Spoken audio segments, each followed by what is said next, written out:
The single best step for you to have a peaceful night with your kids is not working on having the perfect step-by-step consistent bedtime routine, is not reducing sensory input, lowering the lights, lowering the noise, is not reducing sugary snacks, it's not eliminating screen time.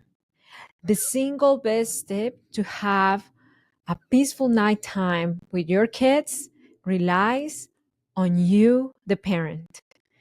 Today, I'm going to show you how to have faster, easier, calmer, inside and out nighttime routine with your kids when we work on mastering our calm. Hello, my name is Marcela Collier. I'm a parenting coach. I'm founder of HIC Parenting Education Agency. And my mission with this channel is to provide you with the tools, knowledge, and guidance for you to bring peace to your parenting and raise emotionally healthy children. If that's the content that you want to learn more of, to have more of, this is the channel for you. Subscribe to my channel and let's talk about this, how to make our nighttime routine a lot more peaceful by working on us, the parent.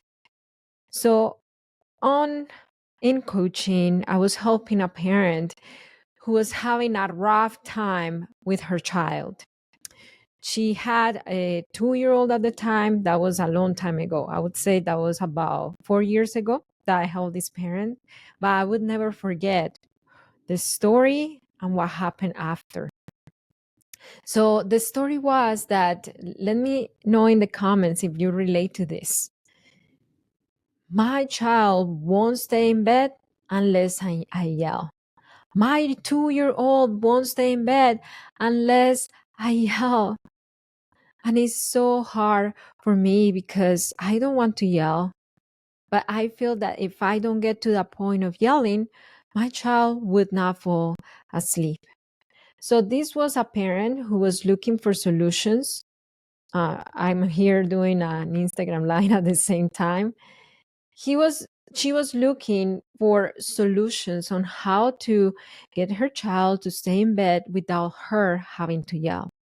What she didn't know is that she was circling in a pattern of, number one, the habit was expected, what was the consistent in the nighttime routine for this child, which was that the child knew that at some point things were going to escalate to yelling. And number two, this child was moving back and forth between sympathetic nervous system activation, which is the fight or flight. The toddler starts fighting against it.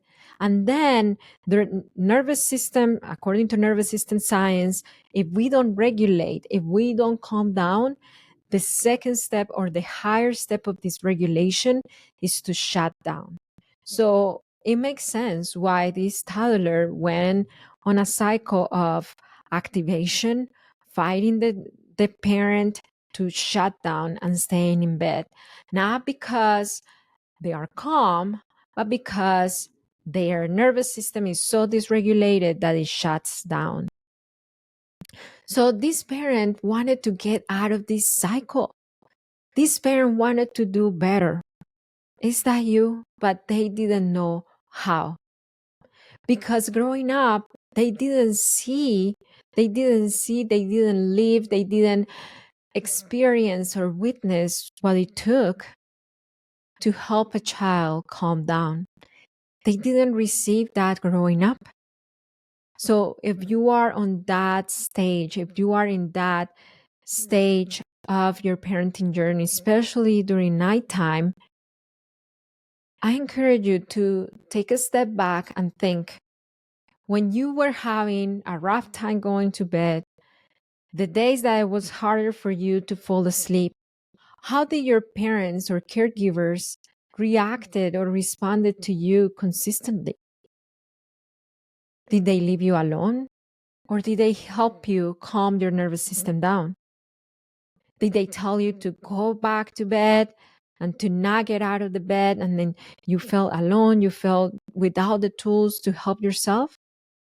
Or they were nurturing, they were welcoming, they really were patient with you until your nervous system calmed down. So that's exactly what happened to this parent. Her nervous system, I keep saying it was a her nervous system did not know what it was to provide comfort to a child until they calmed down, because they did not receive that growing up. So we needed to create a new pattern of, number one, connection. And once that pattern of connection is established, then the consistency, the habit is going to shift from the child expecting that at some point the parent was going to yell and then they're going to shut down, to the toddler having the reassurance of, no matter what I go through, what my nervous system is making me react to, my parents are consistent. My parents are nurturing. My parents are caring. So it was, at first, there was kind of skepticism on the air, especially the father. The father was there because he was like, we tried rocking her. But then it always gets to a point that we yell. And it's okay, let's work towards getting to a point that even if you are frustrated, even if you are overtired, that, number one, you work with each other so we are able to provide a consistent response to this toddler, no matter of how late it is and no matter how long it takes. So they gave it a try. They worked with me on nervous system regulation, on strategies to manage their triggers, like taking breaths, deep breathing, connecting to the child, and having the child lean to them, not to get the child to fall asleep, but with the intention to just soothe them and be with them and connect with them.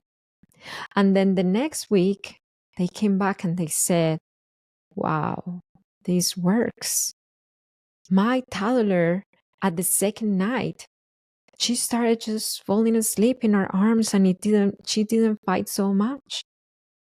Because before, even though the toddler was in their arms, the toddler was expecting the yelling at the end.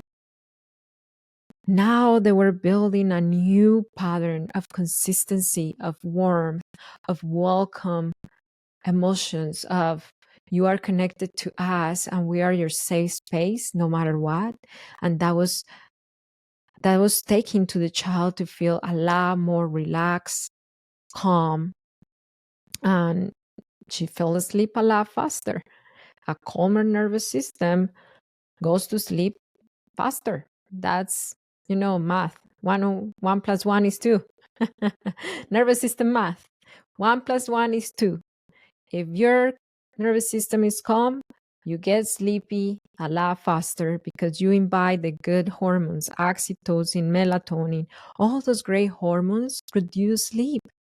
When you release oxytocin, you feel kind of like relaxed and you fall asleep a lot faster. Now, I'm curious, are you in this cycle? If you are, give yourself a lot of grace and empathy. Let me know in the comments if you are in this cycle. Give me a thumbs up if you are ready to stop this cycle this week. And I have something that will be of value to you. If you want to raise an emotionally healthy child, there are two skills that you need to master. One is yourself, and the second one is understanding your children. I walk you through these in depth in my free class that you can find here in the description below, or go to hicparenting.com. I'm going to tell you my parenting with understanding of needs system to break free from reactivity, bring peace to your parenting, and raise emotionally healthy children with peace, empathy, and accountability. Again, it's in the description below, or go to hicparenting.com. Let me know in the comments, what is one thing that you can do today to move towards connection? What is one thing that you can do tonight to move towards connection at bedtime with your children? Remember that it only takes understanding of yourself and of your children's needs to transform your parenting. That's parenting with understanding, and I cannot wait to see your transformation once you start applying what we talked about today. I'll see you in the next video. Ciao.